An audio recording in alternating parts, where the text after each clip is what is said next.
Ryan Day made it clear that Ohio State's roster was not yet finalized in the middle of the week, and now we know why. A step forward towards completing that group made on Friday. These are Snap Judgments. They're brought to you by Buyers Auto. That is Jeremy Birmingham. I'm Austin Ward, and Keenan Nelson Jr.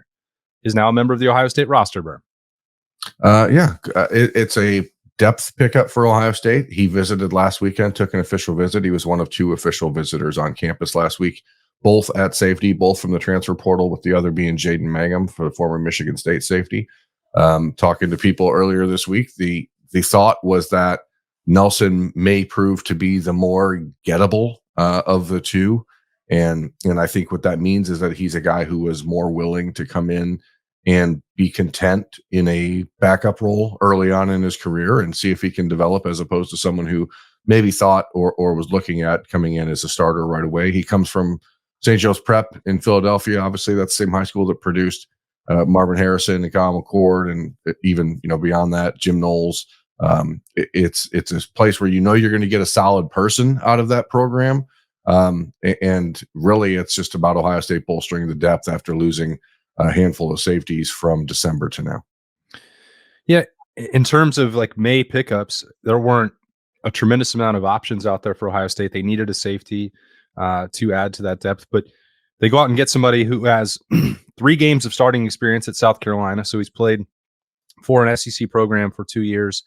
He's been in that lineup, played in 11 games last year. He didn't make a massive impact for South Carolina. 9 tackles, 1 tackle for loss. He blocked a punt, returned that for a touchdown. But he at least has a taste of that, which in terms of adding backups, that should count as a win, I think.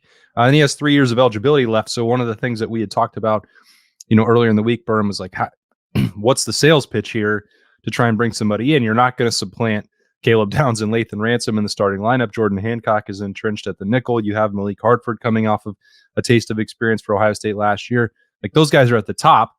So I think that certainly made it trickier, both in terms of maybe, financial outlay and playing time.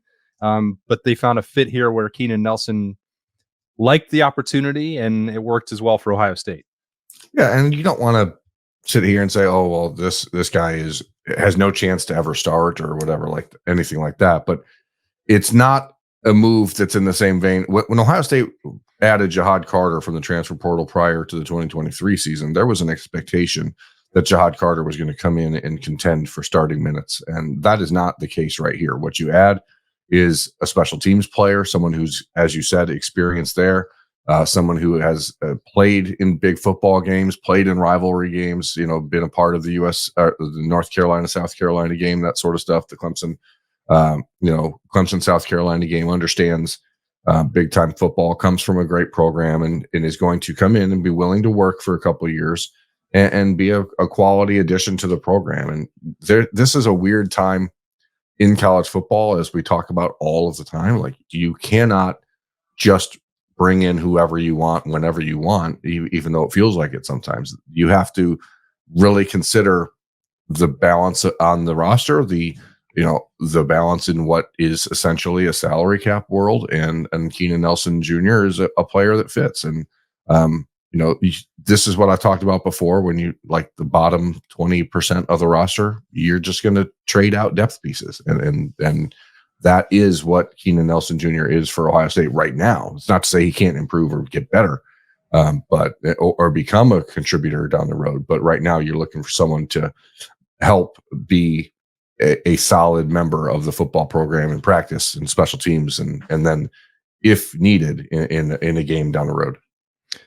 Yeah, I think that's what makes this one a little bit different. It is not a 1-year veteran who is just, leaping at the opportunity to play for Ohio State for 1 year and be part of the national title contender. I think clearly, we have not yet spoken with Keenan Nelson Jr. about his decision, but the fact that he has multiple years available to him, this feels like a bet on himself that he could become that at Ohio State. That,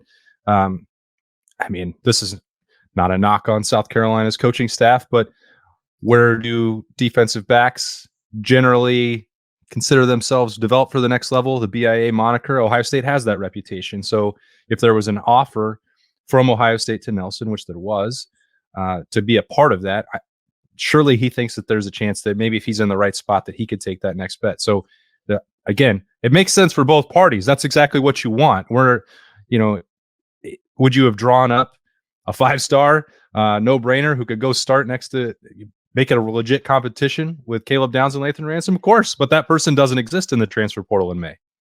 No, and that's not to say that Keenan Nelson isn't a player that has some high-level athletic talent. He was a 4-star prospect coming out of St. Joe's Prep when he signed with South Carolina. He was highly coveted by Penn State, who knows a thing or two about good defensive back play. And again, you're looking for traits here, and he has those. Now, he hasn't exactly seen them develop on the field, but as you mentioned, maybe that is a little bit of the fact that he was at a place going into South Carolina with a new head coach and a new strength program, and they were not really up and running when he joined their program, in the early part of Shane Beamer's tenure. So what you get here is a guy that Jim Knowles is going to trust. I mean, he went to the same high school, so you know that he loves him.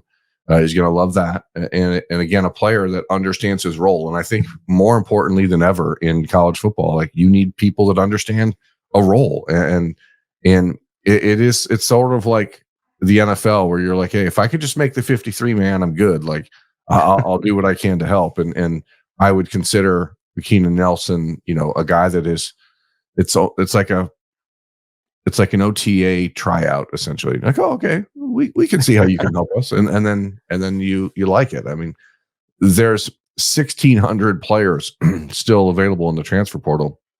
There's not a lot of teams just jumping to grab, or high-level teams jumping to grab anybody. So when Ohio State knew that they needed to add a safety, if you look down that list, there was the Cam Broussard from Sacramento State, there was Jaden Mangum, and then there was Keenan Nelson. So to expect to find a potential starter right now would be sort of incongruent with reality, I think.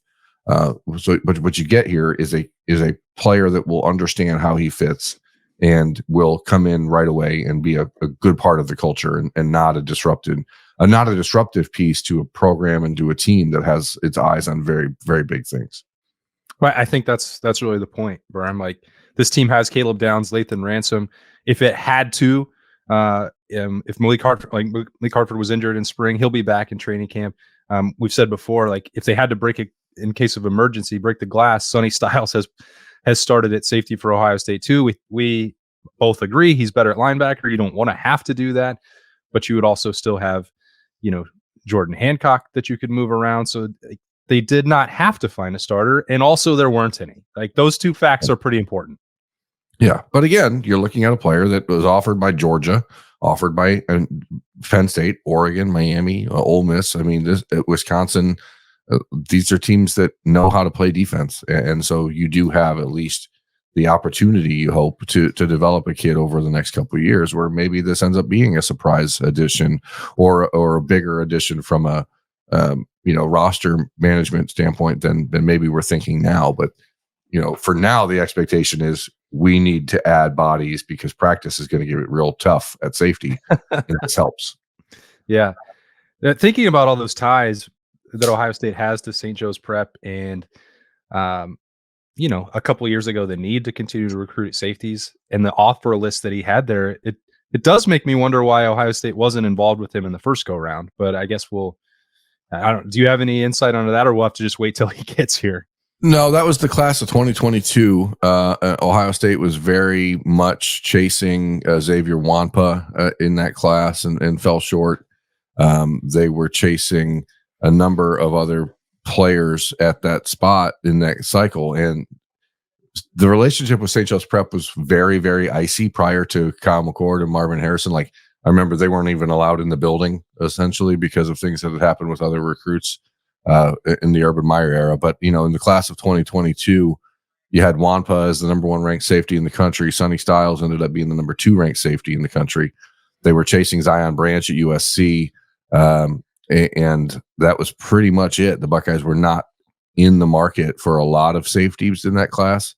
Okay. And I don't even think they signed a top 100 safety other than Sonny Styles in that class, to be honest. So, that was the first year with Perry Eliano, and it was a little bit of a transition time for Ohio State. But it does make you wonder why not go back to the well there, but clearly things were different way back in 2022. 2 years ago, that was Kai Stokes in that class as well, right? I mean, yeah, Kai was not even, Kai was not ranked in that sort of ballpark either. He was more of a, an athletic type that they thought that had a lot of upside, but didn't. He was not a highly ranked guy. He had good offers, but not a highly ranked guy. Gotcha. And obviously, Sonny didn't even reclassify till the November of that cycle. So they were really down to virtually just Kai Stokes in that class at safety, which is, if we're calling a spade and you're wondering, people who wonder, well, what happened with why did they have to make a change at safety coach this year? Recruiting effort was good by the former safeties coach, but the results, as evidenced by 2022, especially, were, what's the word we're looking for? Less than satisfactory. Subpar. And that's so Perry Eliano is gone. So is Kai Stokes. And that's why Ohio State needed to make a move here in the transfer portal to bolster the depth. And Keenan Nelson Jr. will do that. He is leaving South Carolina and heading to Ohio State. And we are talking about him, and we have talked about him on Snap Judgments. They're brought to you by Buyers Auto. Thanks for joining us on this Friday as Ohio State makes a move. Austin, we'll talk to you later.